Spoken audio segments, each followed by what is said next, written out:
On sort de la chicane et soudure. Hop, allez, on est à fond. 2, 3, on met la 4, la 5 et la 6 à l'entrée du banking. 236 dans le banking. 240 km/h. Hop là, allez, on est à fond. On cherche. On va prendre les monts de tête aussi sur la moto. 273 km/h. Oh, mon corps s'écrase contre la moto. Il y a le repas dessus qui va me frotter.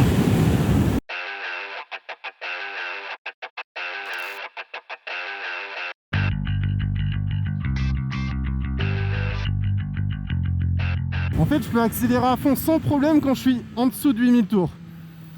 Là, je peux mettre la poignée dans l'angle, il n'y a pas de souci. Par contre, au-dessus, oh là là. Au-dessus, par contre, il y a d'autres soucis.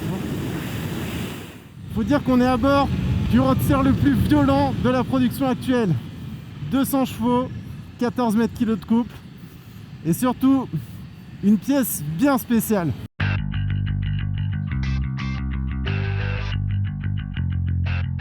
Alors vous l'avez peut-être remarqué si vous avez vu le logo sur la face avant, c'est le Kawasaki River Mark.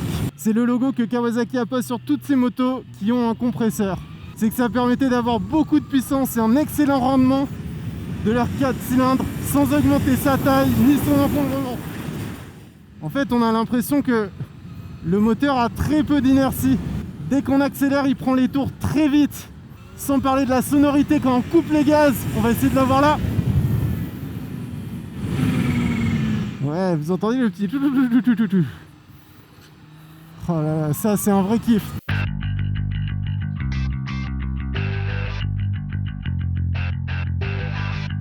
Évidemment, il y a la position. On est beaucoup plus droit, on a un guidon plat, c'est plus confortable. Ce qu'il y a aussi, c'est qu'elle est beaucoup plus douce que la HE. Alors là, je vous le dis, à son guidon, on s'en rend pas très bien compte, mais quand on lit la fiche tech, elle fait 200 chevaux au lieu de 231. Par contre, elle a autant de couple et elle est un peu plus douce dans les bas et mi-régime. Et le cadre est un peu moins rigide, ce qui la rend un peu plus facile à inscrire en virage. Et c'est vrai que sur les champs... Oh là là, mais c'est infernal, putain.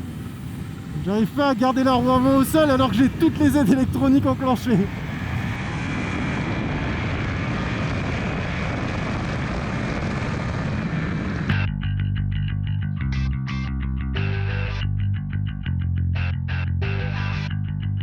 Alors, à mon avis, c'est bien beau en fait quand on est une marque de faire une moto de ouf avec un compresseur et tout ça, mais si au final elle est trop vénère et que personne ne veut l'acheter, bah, ça sert pas à grand chose, hein.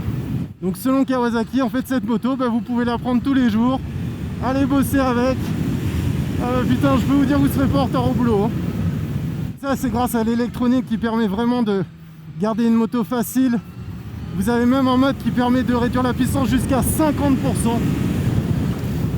Et oui, c'est sûr, ouais, voilà, dans ces conditions, elle est exploitable, elle est facile.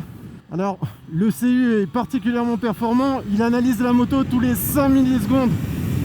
Donc on s'en rend pas trop compte. Il y a aussi eu des efforts de fait sur la boîte de vitesse. Alors évidemment, il y a shifter downshift super rapide, mais la boîte est aussi bien étudiée et très douce. Il y a peu d'efforts à faire pour passer ou rentrer les rapports. Et heureusement, parce que s'il fallait aussi se concentrer sur ça, en plus de la violence du moteur, il faudrait 3 cerveaux pour la conduire là.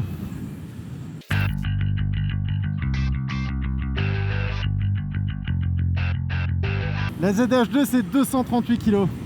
Où Kawasaki a fait fort, c'est que sur les changements d'angle, la moto est très naturelle, très douce. On sent pas trop les kilos. Par contre, dès qu'il faut la ralentir ou resserrer une trajectoire ou qu'elle commence à prendre du mouvement en sortie de virage, là ouais, là on sent qu'elle est lourde, hein.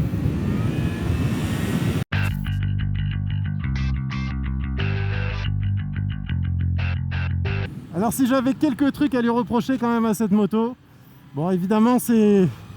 le look est un peu particulier, hein. Après ce qu'on peut pas lui enlever, c'est que c'est une moto qui vous différenciera des autres, pour le bon ou pour le mauvais, je sais pas. C'est un peu vous qui voyez, mais voilà. En tout cas, c'est un look très original. Une autre petite déception, c'est le bruit de la moto. Alors, on le sait, hein, les normes d'homologation veulent que les motos soient de plus en plus discrètes. Et effectivement, il y a le bruit du compresseur qui met un peu l'ambiance quoi à bord, mais sans ça, on dirait un peu un aspirateur quoi en ligne droite. Hein. Autre déception, alors c'est sur piste, mais je trouve que l'ABS est vraiment pas terrible. Il intervient trop tôt et en plus, il n'est pas déconnectable. J'avais peur que Kawasaki ait rendu ce moteur un peu fade au final.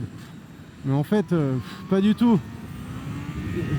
C'est vraiment le mix parfait entre un moteur accessible, en tout cas que presque n'importe qui pourrait gérer. Par contre, dès qu'on passe les 8000 tours minute, c'est vraiment une autre histoire. Je peux vous dire que ça demande toute sa concentration et les sensations sont incroyables. Je trouve pas ça plus impressionnant qu'une Hypersportive 1000, mais par contre, la violence avec laquelle la puissance est délivrée entre 8 et 10 000 tours, ça, il n'y a vraiment aucun roadster qui offre ça. Après, peut-être qu'une Street Fighter V4 sera plus puissante dans l'absolu, mais là, en termes de sensations, c'est vraiment du très très lourd.